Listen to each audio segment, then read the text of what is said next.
네, 열전 상하이 시간입니다. 매주 월요일마다 저희가 중국 증시 짚어드리고 있는데요. 오늘도 유연타증권 금융센터 부평지점의 박현상 대리와 함께 이야기 나눠보도록 하겠습니다. 어서 오십시오. 안녕하세요. 네, 안녕하세요. 주말 동안 잘 쉬셨나요? 네, 잘 쉬었습니다. 예. 중국 증시 한번 얘기 나눠보도록 할 텐데요. 사실 뭐 중국 증시가 어디까지 올라갈지 궁금해하시는 분들도 많고 네. 지난 주간에도 한번 정리가 필요할 것 같고 앞으로의 전망이나 전략도 필요할 것 같은데 좀 차근차근 지금까지 중국 증시 주요 이슈들부터 함께 좀 짚어주시죠. 일단 정확하게 좀 짚어주신 부분이 좀 있는데요. 아시다시피 어디까지 올라갈 줄을 모르겠다라는 것 자체가 투자자들의 불안이라고 생각을 하고 있습니다. 하지만은 투자자들의 불안이 오는 거를 기술적으로 봤을 때는 5일선이 깼을 때라고 많이 얘기를 할 수가 있거든요. 지난주 금요일 날 5일선이 깼었던 상황에서 장중에 다시 시진핑 주석의 정책에 대한 논의라든지 여러 가지 논의가 나오면서 주가는 다시 상승세로 접어들었다고 보시면 될 것 같습니다. 네. 지금 같은 경우도 상승세로 이루어지는 모습을 보이고 있고요. 정확하게 증감위에서 4월 달에 IPO에 대한 부분을 매월 1회 실시를 하게 했었는데 2회로 어떻게 보면은 완화를 했다 보시면 될 것 같아요. 물량 부담에 대한 부담을 어떻게 보면은 일단은 2회로 하기 때문에 잠시 과열에 대한 열기를 선순환적으로 시키는 듯한 느낌이라 보시면 될 것 같고요. 일단 시진핑 국가주석이 이란으로 가가지고 1대1로 사업을 또 본격적으로 시행하겠다는 얘기가 좀 나오면서 장중에 중국 북차라든지 남차 같은 어떤 1대1로 관련주들이 마이너스였다가 상한가로 가는 효과까지 나타날 수가 있었습니다. 마지막으로 리커창 총리가 중국 제조 2023이라고 해서 기존 증감회에서 나와 얘기를 했었던 내용인데요. 그 내용 자체를 봤을 때는 대중 창업에 대한 적극 격려라든지 그리고 신규 적극 참여에 대한 어떤 신규에 대한 어떻게 보면 취업자들의 창출에 기대하는 효과 같이 나올 수가 있기 때문에 이외 세 가지 정도 이슈로 통해서 중국 증시는 계속 상승하고 있다 보시면 될 것 같습니다. 뭐 새로운 단어들도 많이 나오는 것 같습니다. 그런데 어느 정도 우리가 뭐 간단하게 생각을 해보자면 신사업들이 계속 나오고 있다는 것이고 중국 정부 측에서도 다시 한번 좀 중국 증시도 그렇고 전체적인 경제를 활성화시키기 위해서 이런 새로운 아이디어들을 계속 발굴을 해내고 있습니다. 때문에 중국 증시가 더 기대가 되는 요인일 텐데요. 뭐 증시가 뭐 상승하는 건 만약에 ETF 갖고 계신 분들이라면 상관없겠습니다만은 직접적으로 투자를 하고 싶으신 분들은 증시도 증시지만 이제 종목이 많이 궁금하실 것 같아요. 우리가 좀 관심 가져볼 만한 업종이나 그리고 종목이 있다면 어떤 게 있을까요? 일단 가장 핵심적인 질문이십니다. 내가 샀던 주식이 가장 올라야 되는 게 가장 중요하고요.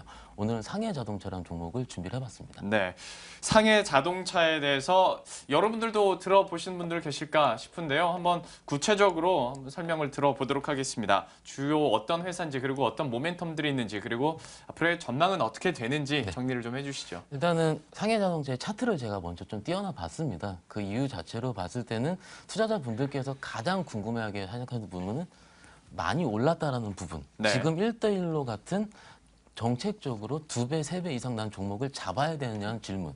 일단은 그거에 대한 질문은 주식에 대한 본질과 같다고 생각을 하고 있고요. 네. 일단 지금 같은 경우는 상해자동차는 작년 11월 17일 날 어떻게 아시다시피 후광통이 오픈이 돼서 지금 그때 위안으로 봤을 때 20위안 정도 되는데 지금 27위안 정도. 네. 아시다시피 30% 정도밖에 오르지 않은 상황입니다. 기타 오른 종목도 지수가 50% 이상이 올랐기 때문에 예. 종목이 30%라면 그지 오르지 않은 수치라 보시면 될 것 같고요. 예. 기술적으로 봤을 때 자근자근하게 올라가고 있다 이렇게 보시면 될 것 같은데 내용 좀 말씀 좀 드려볼게요. 네. 중국 최대의 자동차 제조사입니다. 일단 로컬 업체에서는 1위 업체라 보시면 될 것 같고요. 제조 비중은 25% 정도 보시면 될 것 같고요. 일단 자동차 제품 비중이 76%, 부품 관련이 19% 정도 보시면 될 것 같습니다. 일단은 중국 자동차 시장 자체로 봤을 때는 저희 코리아 같은 경우는 연 2%대 성장을 하지 못한다라는 얘기가 있지만은 네. 중국 같은 경우는 연 7% 이상의 고공 성장이 진행이 되고 있습니다. 그렇게 하기 때문에 일단은 업황적으로도 맞따라 좀 보시면 될 것 같고요. 뭐 그림을 보면 좀 말씀을 좀 드리자면은 상해 자동차의 연간 판매량 및 매출액 추이를 보시면 좀 될 것 같습니다. 일단은 뭐 구체적인 수치보다는요. 아시다시피 꾸준하게 우상향하고 있다라고 보시면 될 것 같고 네. 파란색 실선 자체가 판매 대수에 대한 의미를 가지고 있기 때문에 그것까지 같이 보시면 될 것 같고요.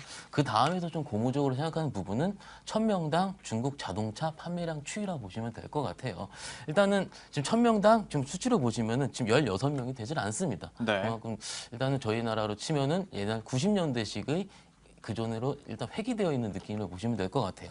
일단 중국 쪽에 베팅을 하신다는 의미 자체는 중국 내수 시장이 성장을 한다 보시면 될 것 같고요. 예. 내수 시장이 성장을 하면은 자동차주에 대한 성장 역시 지속될 것이라 보시면 될 것 같습니다. 일단 다음 페이지 같이 보시면은요. 상해 자동차에 대한 매출액 및 영업이익 추이를 좀 보시면 될 것 같은데요. 일단 연 8%대 이상의 매출액이 좀 올라가고 있고요. 영업이익률 자체는 약간은 일단은 저기 차트가 좀 옆으로 횡보를 하고 있긴 하지만은 일단은 이익률의 증가 추이는 계속되고 있다는 점 역시 봤을 때도 꾸준하게 성장을 하고 있다라고 보시면 될 것 같습니다. 예. 다음 그림까지 보시면은요. 상해 자동차의 배당 수익률 추이입니다. 일단 저희 나라 투자하시는 분들이 가장 중요하게 생각하시는 부분이 물리면 배당. 아시다시피 일단은 예. 종목들 자체에서 우리가 버틸 수 있는 버퍼가 있어야 된다는 생각이 좀 들고 있습니다. 네. 그 버퍼라면 배당에서 좀 보시면 될 것 같은데요. 현대차의 평균 배당 성향 자체가 1.8% 정도 되고요. 일단은 상해 자동차의 배당 성향 같은 경우는 올해만 한 5% 정도, 특히 2013년도에는 8.5%의 배당을 했었기 때문에 네. 배당적으로 역시 코리아 주식보다는 일정 부분 좀 더 나을 것 같다라는 얘기까지 같이 말씀드릴 수가 있겠고요. 그 다음 거 보시면은 자동차, 즉 상해 자동차의 그리고 현대차의 배당 그 종목에 대한 주가 추이를 좀 나눠봤습니다. 일단 당사 화면에서 실시간으로 확인할 수 있는 내용이고요. 빨간색 음영이 현대차에 대한 내용, 그리고 파란색 음영이 상해자동차의 주가 추이입니다. 어쩌면 현대차가 지난주부터 지금 주식을 사야 된다는 얘기가 나올 수 있을 정도로 실적 발표에 올라오고 있지만은 예. 아직까지 상대적으로 주가 상승도에 비해서는 상해자동차가 좀 더 월등하다고 좀 보시면 될 것 같아요. 네. 이런 여러 가지 논리가 있긴 하지만은 일단 서두에 말씀을 드린 것처럼 일단은 우리가 알고 있는 가장 큰 의미로서 봤을 때는 주가적인 상대 괴리율 차이로 볼 수가 있다라고 보시면 될 것 같고요. 예. 기존에 말씀드렸던 대로 일단 PER 지표 자체가 지금 작년 기준으로 11배 정도까지 나오질 않습니다. 그만큼 지수가 종목이 지수 대비해서 싸다라고 말씀드릴 수가 있겠고요. 네. 많이 오른 거에 부담스러운 투자자분들은 일부 포트를 상해 자동차 정도로 넣어보셔도 네. 충분히 유효하다는 판단이 들고 있습니다. 사실 참 사람 심리라는 게요. 중국 증시 차트만 네. 보다가 상해 자동차를 보니까 분명히 뭐 많이 올라는 30% 올랐는데 저도 처음에 상해 자동차 차트를 보고 그렇게 많이 안 올랐네라는 맞습니다. 생각이 예. 좀 들더라고요. 참 상대적이라는 게 무서운 것 같고 중국 시장에서의 자동차 시장 확장에 대해서는 여러분들도 잘 아실 것 같고 우리가 좀 표나 그림들을 많이 봐서 더 쉽게 이해가 갈 수 있었던 것 같습니다. 앞서 잠깐 설명을 해주셨지만 영업이익률 같은 경우에 조금 횡보를 하고 있긴 하지만 매출액이 계속 늘어나고 있다는 점은 매출액에서 R&D도 빠지다 보면 영업이익이 좀 횡보를 그렇죠. 할 수도 예, 있는 예. 부분이기도 하고 하기 때문에 매출액이 계속 상승을 하고 있다는 점 그리고 주가 추이도 계속 이어지고 있다는 점 함께 살펴보시면 될 것 같고요. 추가적으로 배당 매력에 대해서도 함께 설명해 주셨으니까요. 상해 자동차에 대해서도 여러분들이 좀 유념해 두시면서 투자에 도움 받아가시면 좋을 것 같습니다. 지금까지 유한태증권 금융센터 부평지점의 박현상 대리와 함께 이야기 나눠봤습니다. 고맙습니다. 감사합니다.